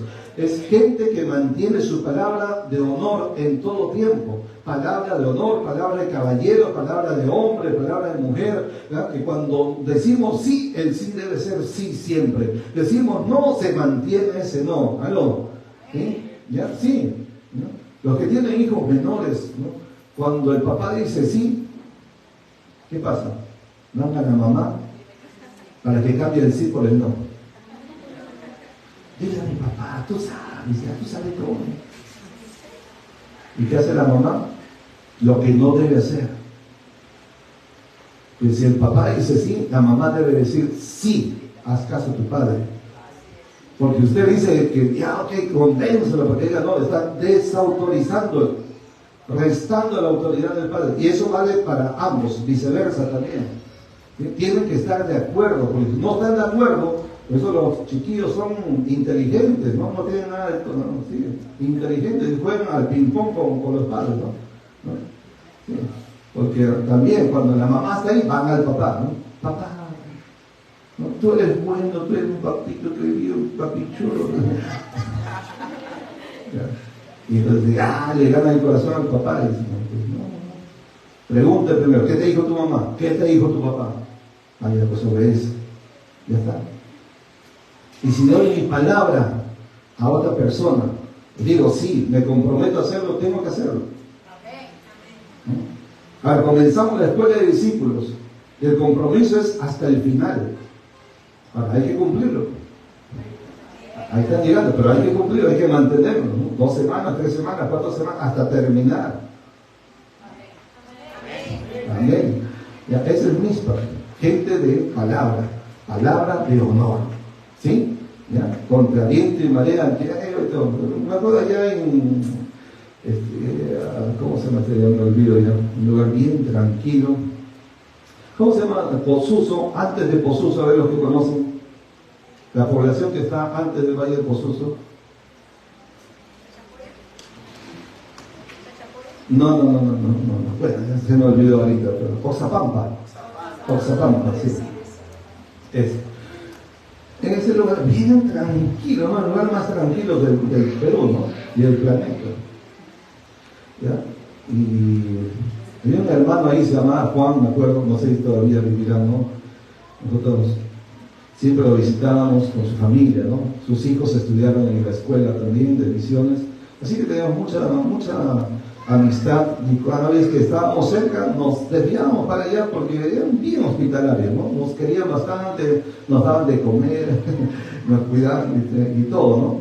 Y era bonito porque es campo y todo, ¿no? Aprovechábamos a veces de ida o de vuelta, un poquito como descansar. Y entonces, me acuerdo que un día él nos hablaba, él tenía un negocio en el pueblo, pues su casa estaba un poco más apartada, pero ya, como decía, el centro del pueblo. Tenía un negocio de artículos electrodomésticos, algo así, con eso se mantenía y servía a Dios. Y un día estaba lloviendo, y usted sabe en la selva, ¿no? Cuando llueve, eso es, pero con trueno, con relámpago, y cae ¿cómo cae el agua? Pero no cae como acá en Lima, ¿no? Que en Lima no conocemos lluvia de verdad, es apenas garúa, llovizna, lluvia, acá en Lima no hay. Si lloviera en Lima, el fin del mundo. Y allá, y su esposa quería salir, ¿no? Quería que saliera, ¿no? Y el esposo dice, está lloviendo. Y mira cómo está lloviendo. Y la esposa dice, sí, ahora dice que está lloviendo, ¿no? Y cuando me buscabas, y cuando estabas interesado en mí, ahí no decía estoy cansado del trabajo, no decía está lloviendo, no decía que no tengo plata, no decía nada, donde sea, buscabas y verdad, ¿no? Pero después cambia, ¿no? Cambia el tiempo, cambia las circunstancias. Por eso no, pero acá Mizpa representa a aquellos que cumplen siempre en todo momento, aún contra viento y marea. Hay que ser fieles. Primero, fieles a Dios, pero fieles al llamado, fieles al servicio y fieles en la palabra que damos. Por eso, antes de decir un sí, piense si usted puede cumplirlo. Y si no puede cumplirlo, mejor diga no. Y usted no queda mal. Pero si dice sí, por tratar de quedar bien, queda peor cuando no lo cumple. ¿Ya? Porque queda como incumplido, queda como mentiroso, queda como alguien que no es digno de confianza. Se gana un mal crédito, un mal testimonio. Y no es bueno eso para nosotros. No es bueno. Ok, creo que ya tenemos que ir terminando. A ver. En el versículo 8 también se menciona de dos grupos de gente que tenían buena posición económica. Entre los que trabajaron en restaurar los muros, había dos grupos que tenían chivilines, tenían, ¿cómo se dice? Lana, ¿qué más? Ayúdenme. Economía, ya, pero en palabras más. Money, ¿qué más? Guita, estaba queso, estaban forrados, ya, bueno. Dos que eran buena posición, ¿no? Tienen buena economía. Porque dice, versículo 8, junto a ellos restauró Uziel, hijo de Jalcaía, de los plateros. Por eso tenían plata, porque eran plateros. Eran orfebres, ¿no? Artesanos, pero que trabajaban con plata, no cualquiera. Podían trabajar en otras cosas de artesanía, pero con plata, entonces quiere decir que manejaban una buena economía. ¿Ya? Junto al cual restauró también Hananías, hijo de un perfumero o un perfumista. O sea, ¿sabe? Pero eran perfumes, de esos tiempos eran perfumes, hermano. Dicho sea de paso, ¿usted sabe dónde se inventó el perfume moderno? Francia. Sí, muchos creen que en Francia o Italia. Y esta semana aprendí algo nuevo. No fue ni en Francia, no fue en Italia. Es un país que la próxima semana se los digo. Año 1374, el primer registro que hay de la fabricación de perfumes. Ya les digo de una vez, país de Hungría. Y fue hecho para una reina, la reina de Hungría. Ahí es la primera mención que existe, así certificado, ¿no? Escrito, la primera mención de cuando se fabricó un perfume, ¿no? Ahí, ya, como dato. Ok, entonces, aquí qué bonito, ¿no? Qué bonito que la gente que tiene, no solamente los humildes como los netineos, sino también los que tienen una buena posición económica, también se dispusieron para servir. Todos son bienvenidos en la casa del Señor. Se requiere de todos, hermanos, ¿no? El servicio humilde, el servicio de aquellos que tienen también, que den, ¿no? Generosamente, no solamente su dinero, sino especialmente ellos mismos, porque ellos dicen que trabajaron. Restauró Uziel, que era de los plateros, restauró Hananías, que era de los perfumistas, ¿verdad? Entonces, gente que fácil es dar un dinero, pero qué diferente y qué mejor es cuando uno mismo, aunque tenga una buena posición económica, social, qué sé yo, pero se pone al lado de los demás, porque todos somos iguales y juntos servimos al Señor. ¿Amén? Ya. Otro más, versículo 9, versículo 12, se habla de los políticos también que estaban sirviendo. Los políticos también entraron a servir ahí. ¿Cómo sabemos que eran políticos? Porque acá dice, junto a ellos restauró también Refaías, hijo de Hur, gobernador de la mitad de la región de Jerusalén. En otras traducciones dicen alcalde de la mitad de Jerusalén. El otro se llamaba Salum, hijo de Jalores, gobernador de la otra mitad de la región. Uno era gobernador de una mitad, el otro era gobernador de la otra mitad, ¿no? Y Jerusalén estaba dividida como en dos distritos, digamos, ¿verdad? De hecho, en el día de hoy la Jerusalén actual está dividida en 4, ya no en 2, sino en 4. Un barrio es de los judíos, otro de los cristianos, otro de los musulmanes y el cuarto es de los armenios. Está dividido en 4 partes, ¿no? Bueno, entonces aquí también aún siendo personas en autoridad, gente que se dedica a la política, ¿no? Y ¿saben qué, hermano? A mí esto es muy importante, tenemos que orar por eso, porque los políticos, más allá de que hay mucha corrupción, más allá, dejemos eso a un lado, pero los políticos, los que hacen una carrera política son gente muy preparada, gente bien entrenada. Ellos pasan por no solamente tienen una profesión, sino que a la vez también son entrenados en la carrera política. Por eso partidos de historia como el APRA y otros, el PPC, así, ¿no? Tienen toda una carrera política donde se prepara, se capacita para desarrollar eso, una vida o una carrera política. ¿no? Y yo he tenido oportunidad de conversar personalmente con varios de ellos, así de tú a tú, sentados en una mesa, comiendo juntos, ¿no? Y yo veo gente altamente instruida, gente altamente preparada. Hay gente entre los políticos que se mueven al nivel de los príncipes, de los reyes en este tiempo, aquí en el Perú. Tenemos gente que nosotros muchas veces uno no lo sabe, pero al conversar con ellos dije, yo estuve con la reina tal, estuve con el príncipe tal, con el conde tal, como hablar como si nada, ¿no? A veces nosotros solamente pensamos del político lo malo, ¿no? Lo peor, ¿no? Pero si esas personas lo ganamos para Cristo, si esas personas se convierten no solo en hijos de Dios, sino en servidores de Dios, ¿no? Con la capacidad que ellos tienen, ¿no?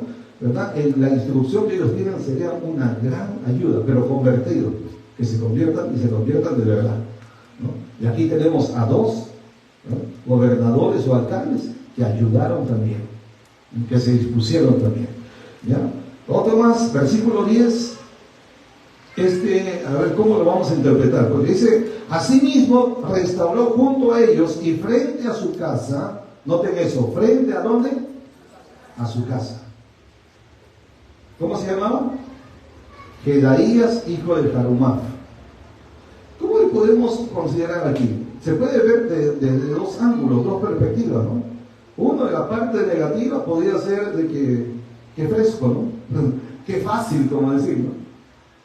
O sea, como estaba frente a su casa, es como que estamos acá, esta es la casa, y ahí nada más en el frente, ¿no?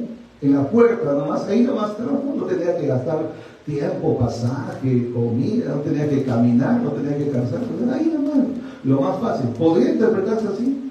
O también se puede interpretar, ¿verdad?, de que se preocupó, de que el frente de su casa estuviese también reparado, estuviese arreglado. Se puede interpretar por el lado bueno también, ¿verdad? El texto no lo dice, así que podría ser uno de los dos. Debe ser uno de los dos, ¿no? Tomemos el lado positivo, ¿no? ¿Cómo está el frente de nuestra casa? Porque el frente de nuestra casa es nuestra imagen, es nuestro testimonio, es lo que habla por nosotros, ¿verdad? Hacia afuera, ¿cierto? ¿Sí? Les digo, por ejemplo, esto sí es una crítica, pero ustedes no le conocen, pero aquí nomás, hermanos, aquí en la zona D de San Juan, es esta zona D, ¿no? ¿Ya? Hace 50 años atrás, ¿sí? 50 años atrás, hay una familia que vivía ahí. Los lotes en San Juan son entre 150, 180, 200 metros, ¿correcto? ¿No? En San Juan, más ese promedio, excepto las esquinas que tienen un poco más, ¿ya? Y cada lote tiene el promedio, ¿no? Máximo 200 metros, y las esquinas pues tienen un poco más.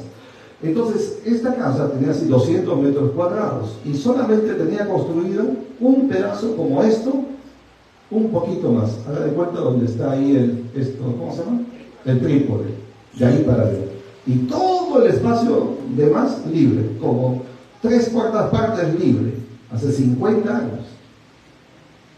Usted pasa hoy, 50 años después, está igualito. 50 años después. Y 2 generaciones más viviendo en la misma casa, en el mismo pedacito de terreno. Los hijos de ellos y los nietos de ellos, y quizás hasta los bisnietos. Y sigue igual. Ni siquiera la pared está tarrajeada. Ni siquiera. Es por aquí nomás. ¿Qué nos habla, no? No les preocupa. Usted se va a un cerrito y cuando comienza en una forma precaria, humilde, sencilla, usted vuelve 10 años, 20 años después y encuentra material noble, dice. Vuelve otro tiempo después y encuentra ya algo mejor. Vuelve otro tiempo y hay 2 pisos y hay 3 pisos. Vuelve otro tiempo y encuentra un Mercedes-Benz. No, ya no, todavía no. Pero sí, o sea, la gente normalmente tiende a crecer, a superar, busca, ¿no? Mejorar su condición. Aquí este varón, dice Jedaías, se preocupó de restaurar lo que estaba frente a su casa. O sea, no está hablando de su propia casa, está hablando frente a su casa, el muro, ¿no? Es decir, que no nos preocupemos solo de nosotros egoístamente, sino también lo que está en nuestro entorno, alrededor de nosotros. ¿Cómo está mi vecino? ¿Cómo están los que están cerca de nosotros? cómo estarán viviendo, cómo está yendo, cómo está ¿cómo se llama? La arquitectura o la imagen del barrio, del vecindario donde vivimos, ¿no? ¿Cómo está? Creo que eso también está hablando aquí, ¿no? Porque dice, él restauró lo que estaba frente a su casa. Y finalmente, el último versículo 12 nos habla de un varón que realizó su servicio con la ayuda de sus hijas. Versículo 12 dice, junto a ellos restauró Salum, hijo de Jaloes, gobernador de la mitad de la región de Jerusalén, él con sus hijas. Él diga con sus hijas. En este caso eran mujeres, ¿no? Hijas, ¿verdad? Porque siempre se habla varones, que es lo común, ¿no? En el contexto hebreo, pues son los hombres los que van al trabajo, ¿no? Usted casi no va a ver el caso de mujeres trabajando, casi, no es que no hay, pero normalmente el hombre es el que lleva la provisión, el hombre es el que protege a la familia, ¿verdad? El hombre es la autoridad paterna ahí, y la mujer se dedica a criar, ¿no? A sus hijos, a cuidar de ellos, ¿ya? Entonces, pareciera machismo, no lo es, ¿no? Hay que mirarlo desde otra vista, y ahorita no hay tiempo para explicar eso. Pero es interesante que acá se mencione, ¿no? De que con sus hijas estuvieron trabajando. Cuando en todo lo demás es varones, este hombre, que aún era un hombre de nivel, ¿no? Porque era el gobernador, era el alcalde, o sea, tenía una buena posición social, económica, política, todo, y sin embargo, él no dijo, no, ustedes no, hijitas, ustedes son mis princesas, no, dijo, con sus hijas, juntos sirvieron, ¿verdad?, en la obra de Dios. Amén, eso es bueno, ¿verdad? Entonces, enseñemos a los hijos, también a las hijas, a servir al Señor. ¿Amén? Ok, palabras finales. Pregunto,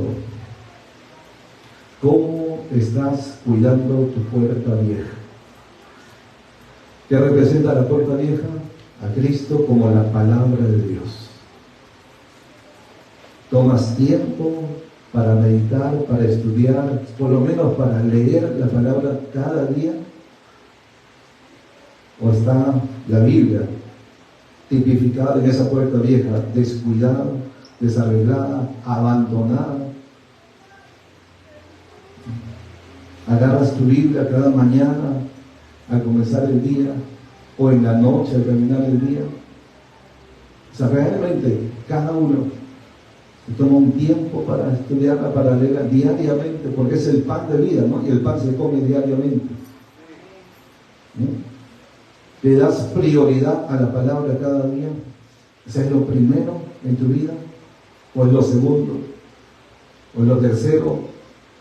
¿O no tiene un lugar específico? A mí me llamó muchísimo la atención entre los musulmanes, de que cuando estaba con ellos, los musulmanes, hagan de cuenta que esta es la Biblia de los musulmanes, el Corán, ¿no? Esta es nuestra Biblia, pero haga de cuenta que es el Corán. Ellos le tienen tanto respeto, veneración, hasta en las aldeas más humildes, donde había una mezquita de musulmanes, ellos agarran su vida con mucho cuidado. Jamás harían esto, que voy a hacer, no se sientan mal solo como ejemplo, jamás ellos harían esto de tirar así. Y no es que veneramos este libro, para nosotros no tanto, pero estoy hablando de ellos. Ellos jamás harían eso.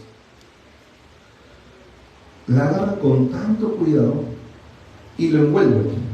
Después que lo han usado, lo envuelven con una tela, así sea el más pobre. Una telita, después le ponen otra tela y una nueva tela más, la protegen. Y después siempre lo ponen en un lugar alto. Me llamó la atención porque en todo lugar siempre veía que lo ponían en un lugar alto. Nosotros podemos ponerlo sobre el escritorio, a veces sobre una silla de repente, ¿verdad? ¿No? O en algún sitio que puede estar a la altura de nuestro pecho, casi que en cualquier lugar, a veces sobre la cama, qué sé yo, ¿no? Pero ellos siempre lo ponían en un lugar alto. Y como me llamaba la atención, le pregunté un día, ¿por qué pones el Corán en un lugar alto? Porque ellos me dijeron, ¿no? Es que el Corán, esta es la palabra de nuestro Dios. Esta es la revelación de nuestro Dios. Es su palabra sagrada. Nosotros le tenemos tanto respeto que no lo podemos poner a nuestro nivel, menos bajo nuestro nivel. Es como viene de Dios, tiene que estar más alto que nosotros. Miren, ¿no?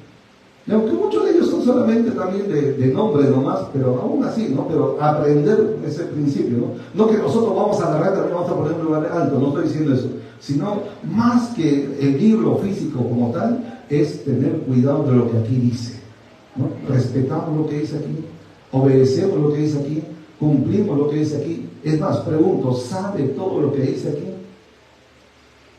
Le conviene saber, le conviene conocer. ¿Sabe qué dice la palabra? Si usted quiere que le vaya bien, Josué 1:8, y esto es lo que sucede cuando restauramos la puerta vieja, que se refiere a la palabra, ¿no? Dice Josué 1:8, nunca se apartará de tu boca este libro de la ley, sino que de día y de noche meditarás en él. ¿En quién? En esta palabra. Para que guardes y hagas conforme a todo lo que en él está escrito. O sea, meditarás, guardarás, cumplirás, pondrás en obra. ¿Y entonces qué va a pasar? Porque entonces, ¿qué dice? Harás prosperar tu camino. Dígalo así con ánimo, con gozo, diga, todo te saldrá bien. Dígalo para usted mismo, diga, todo me saldrá bien. Todo me saldrá bien. Todo me saldrá bien. O sea, la leemos, la estudiamos, la meditamos de día y de noche y la obedecemos, la ponemos en práctica. La Biblia dice, Dios se compromete, todo te irá bien. Todo te saldrá bien. No necesitas sacarte la lotería, necesitas solamente meditar y obedecer. Y Dios se compromete, todo te saldrá bien. Además, Deuteronomio 28:1-3 nos habla de que vendrán sobre nosotros. No tendrás que buscar, sino que vendrán sobre ti las bendiciones de Dios. Deuteronomio 28:1-3, acontecerá que si oyeres atentamente la voz de Jehová tu Dios, tal como están haciendo ahora, están oyendo atentamente, así. Cuando usted lee la palabra, atentamente. No lea la palabra mirando un programa o haciendo otras cosas, no. Lea solamente concentrado en la palabra. Dios y la palabra y usted. Dice, acontecerá que si oyeres atentamente la voz de Jehová tu Dios, para guardar y poner por obra todos sus mandamientos que yo te prescribo hoy, también Jehová tu Dios te exaltará sobre todas las naciones de la tierra y vendrán sobre ti. No dice que tú las buscarás, dicen, vendrán sobre ti todas estas bendiciones y te alcanzarán si oyeres la voz de Jehová tu Dios. ¿No? ¿Qué bendiciones? ¿No? Dice todas las bendiciones, y aquí está una cantidad de bendiciones, les digo algunos nomás. ¿No? Vendrán sobre ti todas estas bendiciones. Dice, a ver, bendito serás tú en la ciudad y bendito tú en el campo. Bendito el fruto de tu vientre, el fruto de tu tierra, el fruto de tus bestias, la cría de tus vacas, los rebaños de tus ovejas. Bendita será tu canasta y tu arteza de amasar. Bendito serás en tu entrar y bendito en tu salir. Cuando salgas, cuando entres, la bendición de Dios estará contigo. Jehová derrotará a tus enemigos que se levantaren contra ti. Por un camino saldrán contra ti y por 7 caminos huirán de delante de ti. Jehová te enviará su bendición sobre tus graneros y sobre todo aquello en que pusieres tu mano. ¿Qué significa eso? El trabajo de tus manos. Todo lo que pusieres tus manos, dice, y te bendecirá en la tierra que Jehová tu Dios te da. Y te confirmará Jehová por pueblo santo suyo, como te lo ha jurado, cuando guardares los mandamientos de Jehová tu Dios y anduvieres en sus caminos. Ya está, ya está. Entonces nos conviene, si tiene descuidado, hermano, su tiempo con la palabra, su estudio, su meditación, ¿verdad? Restaure esa puerta, la puerta vieja, restaure el volver a leer, volver a oír atentamente la voz de Dios. ¿Cómo lo oímos? Cuando esta es la palabra, pues es la voz de Dios. La lee, la estudia, la medita, entonces la atesora en su corazón y luego en el diario vivir lo ponemos en práctica. Entonces todo nos irá bien y nadie nos podrá derrotar y todas las bendiciones de Dios nos alcanzarán, vendrán sobre nosotros. Amén. Demos gracias a Dios. Hasta aquí llegamos por hoy. Así que vamos a trabajar donde sea necesario, a restaurar esta puerta vieja. Vamos a orar, hermanos. Vamos a orar. Padre, gracias por darnos esta palabra, y creemos que esta puerta, como muchos símbolos del Antiguo Testamento, representan y apuntan hacia la persona de Cristo. Creemos, Señor, que como Cristo es la palabra, así también me toca y nos toca volver a tu palabra siempre, vivir en tu palabra siempre, caminar sobre las leyes, los principios de tu palabra siempre, Señor. Señor, si hemos descuidado, te pedimos perdón. Si hemos dejado de leer, de estudiar tu palabra, te pedimos que nos perdones, porque quizás por las preocupaciones, las angustias, las necesidades de la vida, nos preocupamos, Señor, de las cosas en las cuales tenemos que ocupar tiempo, pero tú nos has dado, Señor, una clave, un principio de éxito, que si meditamos en tu palabra de día y de noche y hacemos conforme a todo lo que en él está escrito, dice que todo nos saldrá bien. Señor, yo creo en lo que tú has dicho.